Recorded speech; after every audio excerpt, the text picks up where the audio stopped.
Right, doctor G Parameshwar ಅವರು ಮಾತನಾಡ್ತಿದ್ದದನ್ನ ನೋಡಿದ್ವಿ. ಈಗಷ್ಟೇ ಅವರು ಜೈಲಿಗೆ ಹೋಗಿ ಬಂದಿದ್ದಾರೆ. ಈ ಘಟನೆ ಆದಂಥ ನಂತರದಲ್ಲಿ ಜೈಲಿಗೆ ಹೋಗಿ ಪರಿಶೀಲನೆ ಮಾಡಿ ಬಂದಿದ್ದಾರೆ, ಹೊರಗಡೆ ಬಂದಿದ್ದಾರೆ. ಬಂದು ಅವರು ರಿಯಾಕ್ಟ್ ಮಾಡ್ತಾ ಇದ್ರು. ಆಗ್ಲೂ ಒಮ್ಮೆ ರಿಯಾಕ್ಟ್ ಮಾಡಿದ್ರು. ರಿಯಾಕ್ಟ್ ಮಾಡುವಂತಹ ಸಂದರ್ಭದಲ್ಲಿ ರೈಟ್ ಮಾತನಾಡ್ತಿದ್ದಾರೆ, ನೋಡೋಣ. ಫೋನ್ ಬಳಕೆ ಬಗ್ಗೆ ಒಂದು ಎಫ್ಐಆರ್ ಆಗ್ತಾ ಇದೆ. ಮತ್ತೆ ಸಿಗರೆಟ್ ಅಂಡ್ ಅದರ್ ಐಟಮ್ಸ್ ಯಾವ್ದು ಒಳಗೆ ಬಂದಿದೆ ಅಂತ ಅದರ ಬಗ್ಗೆ ಒಂದು ಎಫ್ಐಆರ್ ಆಗ್ತಾ ಇದೆ. ಮತ್ತೆ ಪ್ರಿಸನ್ ಇದು ಓಪನ್ ಮಾಡಿ ಸಾಗಿಸಿದ್ದಕ್ಕೆ 3ನೇ ಎಫ್ಐಆರ್ ದಾಖಲಾಗ್ತಾ ಇದೆ.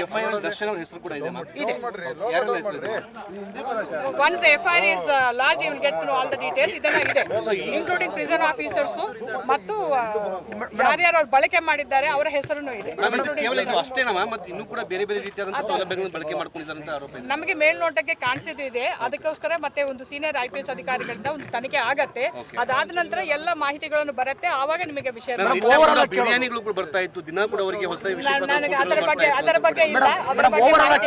ಈ ರೀತಿ ಘಟನೆಗಳೇ ಆಗ್ಬೇಕಾ? ನೀವು ಎಚ್ಚೆತ್ಕೊಳ್ಳೋದಕ್ಕೆ ಮುಂಚಿತವಾಗಿ ಒಳಗಡೆ ಚೆಕಿಂಗ್ ಆಗಲಿ ಅದೆಲ್ಲ ಮಾಡಿರ್ಲಿಲ್ವಾ? ಮಾಡ್ತಾ ಇದ್ವಿ, ಮಾಡಬೇಕಾಗತ್ತೆ. ಪ್ರತಿಯೊಂದು ಸ್ವಲ್ಪ ಬ್ಲಾಕ್ ಶೀಪ್ ಇರುವಾಗ ನಾವು ಪ್ರತಿಯೊಂದು ಮೇಲೆ ನಿಗಾ ಮಾಡಲಿಕ್ಕೆ ಕಷ್ಟ ಆಗತ್ತೆ. ಅದಕ್ಕೋಸ್ಕರ ನಾವು CCTVಗಳು ಜಾಸ್ತಿ ಮಾಡಬೇಕಂತ ಇದ್ದೀವಿ. ಅದಲ್ಲದೆ ಆರ್ಟಿಫಿಷಿಯಲ್ ಇಂಟೆಲಿಜೆನ್ಸ್ ಬಗ್ಗೆನೂ ಜಾಸ್ತಿ ತಗೋಬೇಕಂತ ಒಂದು ಮಾಹಿತಿ ಇದೆ. ಅದರಿಂದ ನಾವು ಪರ್ಚೇಸ್ ಮಾಡ್ಲಿಕ್ಕೆ ಅದನ್ನು ವ್ಯವಸ್ಥೆ ಮಾಡ್ತಾ ಇದ್ದೀವಿ.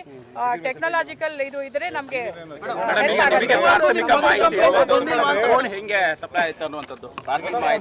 ಅದು ನನಗೆ ಗೊತ್ತಿಲ್ಲ. ಅದು ತನಿಖೆ ಆದ್ಮೇಲೆ ಗೊತ್ತಾಗುತ್ತೆ.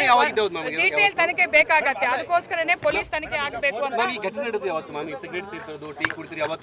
ಈಗ ಫೋಟೋನಲ್ಲಿ ಬಂದಿದ್ದು ನಮ್ಮ ಮೇಲ್ನೋಟಕ್ಕೆ ಕಾಣಿಸಿತ್ತು 22ನೇ ತಾರೀಕು ಆಗಿದೆ ಅಂತ. 22ನೇ ತಾರೀಕು ಸಾಯಂಕಾಲ ಆಗಿದೆ ಅಂತ ಪ್ರಾಥಮಿಕ ಮಾಹಿತಿ.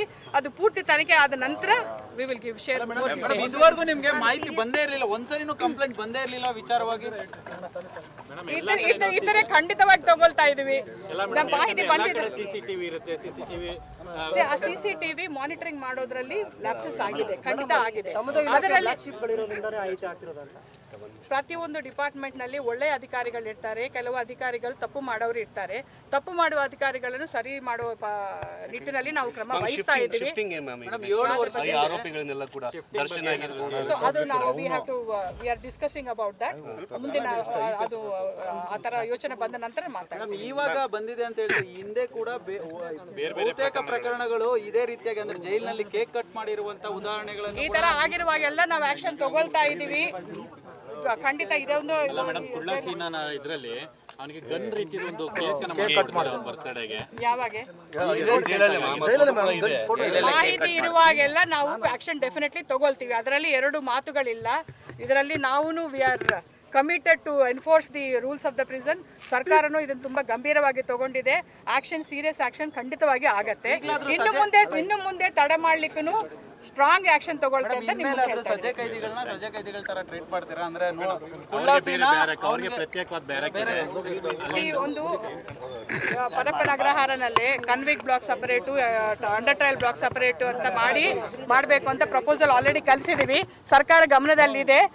ಕೂಡಲೇ ಅದರ ಬಗ್ಗೆ ಆದೇಶ ಆಗತ್ತಂತ ನಾವು ನಿರೀಕ್ಷೆ ಮಾಡಿದೀವಿ. ಅದು ಬಂದ್ರೆ ನಮ್ಗೆ ಇನ್ನೂ ಎಕ್ಸಲೆಂಟ್ ಸೆಗ್ರಿಗೇಷನ್ ಆಫ್ ಪ್ರಿಸನರ್ಸ್ ಆಗಿರುವಾಗ ಇದು ತಡೆಗಟ್ಟೋದ್ರಲ್ಲಿ ಒಳ್ಳೆಯ ಹೆಲ್ಪ್ಫುಲ್ ಆಗತ್ತೆ ಅಂತ ನಾವು ಯೋಚನೆ ಮಾಡಿದ್ದೀವಿ.